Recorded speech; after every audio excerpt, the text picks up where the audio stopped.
Olá pessoal, continuando aqui na aula de redação, você quer mesmo fazer uma boa redação?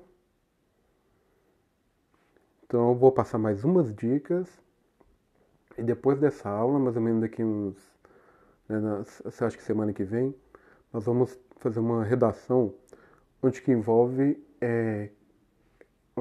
causa e consequência. Porque nós já vimos exemplos de pontos positivos e negativos, nós já vimos exemplos utilizando outros recursos aí. Aí agora a gente vai ver essa aula aqui para reforçar um pouco, para vocês estarem fazendo aí uma boa redação, ok? Então algumas recomendações importantes, essas dicas poderão ajudar vocês. Com relação à linguagem, não se esqueça da formalidade, tá? Você tem que ter uma formalidade aí. Você não pode se dirigir à terceira pessoa, tá? Você tem que ser impessoal, tá? Você não pode estar na primeira pessoa ali. Você vai ser um portador de outras pessoas, tá? Aí. Então, dê preferência ao sentido denotativo. Evite usar termos conotativos, tá? Utilizando palavras que podem dar uma conotação dentro da sua linguagem, da sua redação. Prefira a terceira pessoa do discurso sendo impessoalidade, tá? É quando eu falo terceira pessoa, mas sendo com a impessoalidade. No caso aí, você tem que ser indireto, tá? Permita-se, conclui-se, entende-se, tá? Nunca você pode falar eu entendo, eu percebo, tá? Ou nós percebemos, jamais, tá?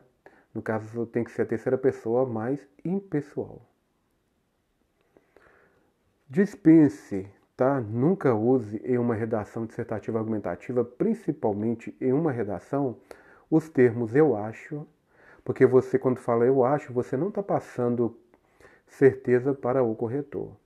Na minha opinião, porque não é a sua opinião, tá? É na opinião de todos, mas de uma forma impessoal. Nos dias de hoje também não pode, porque você está falando que é hoje, se for algo que acontece anteriormente.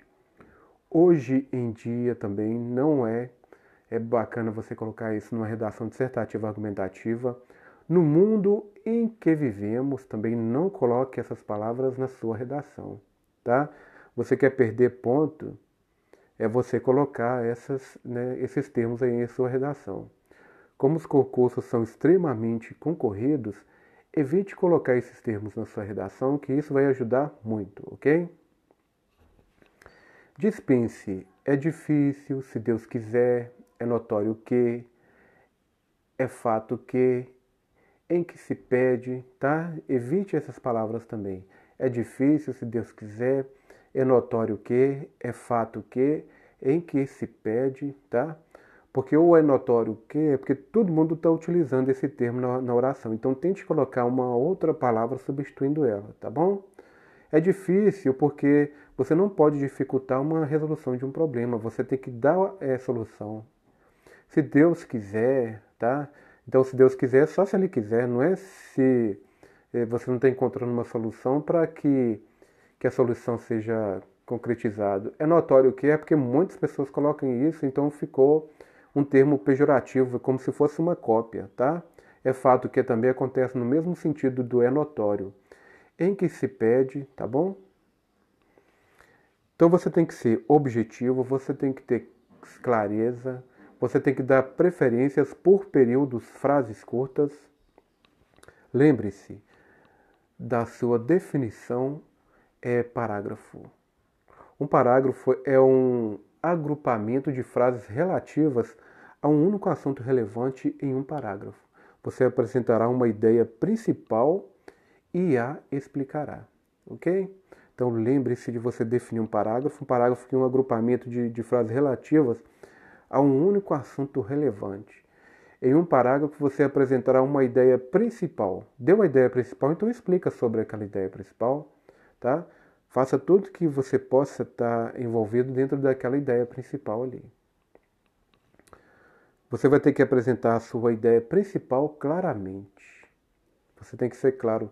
Não pode ficar dúvida no que você quer oferecer de proposta para aquele tema apresentado ou para aquela ideia apresentada. Você vai ter que prender o seu leitor. Faça com que ele crie perguntas mentalmente e responda-as no texto, tá? Você conforme você vai escrevendo, vai criando perguntas. Acho que eu dei um exemplo de uma construção de redação que você teve que formular 3 perguntas dentro do tema, não foi? Para depois encaixar no texto. Então é praticamente por aí. Apresente uma opinião que possa ser provada, ok? Que se você consegue provar. Você não coloca uma opinião que você não vai conseguir defender, ok? Não permita que o corretor questione. O que se apresenta no texto deve ser justificado. Então seja o mais claro possível, né? Se você coloca lá uma frase, então já vai complementando ela.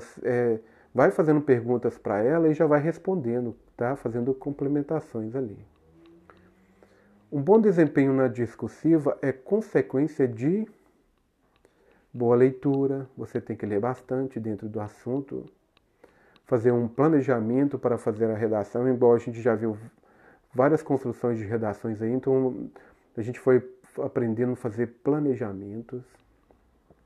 Domínio, né? Olha, você tem que ter um domínio da norma padrão, tá? Evite colocar gíria, evite colocar palavras coloquiais, evite não, né? Não coloque, né? Você tem que ter o domínio da norma padrão, porque é uma dissertativa argumentativa. Então, esse tipo de texto, ele exige isso, ok? Então, pessoal, nós ficamos por aqui. Um grande abraço. Agora a gente vai ver muitas práticas e práticas, né? Acho que todas as dicas que eu tive que dar para vocês aqui, acho que já é o suficiente. Então agora a gente vai pegar todas essas ideias aí de todas essas aulas. Se ficou alguma dúvida, é importante que você reveja as videoaulas. É importante também que você pode estar me fazendo perguntas ali nos comentários das videoaulas, que assim que possível também eu vou estar respondendo para vocês, tá? Na semana que vem ou na outra, eu não sei porque eu tenho que ver as aulas que eu tenho que passar para vocês aqui ainda. Aí eu vou ver se eu consigo fazer uma live juntamente com vocês para a gente construir uma redação juntos, tá bom? Tá? Mas eu só estou esperando aí porque eu vou estar mudando essa semana. Aí eu vou ver se eu consigo, né, fazer uma live com vocês assim que eu mudar, organizar direitinho, para a gente construir uma redação junto. E vou tentar dar outras aulas também ao vivo para ficar mais bacana e ficar mais interativo, mas vamos ver a possibilidade aí primeiro. Mas aí, se não der, eu vou estar gravando essa aula e disponibilizando para vocês, tá bom? Então, um grande abraço, aguardo vocês na próxima aula prática. Na próxima aula prática, a gente vai construir uma redação agora usando causas e consequências, tá bom? Um grande abraço.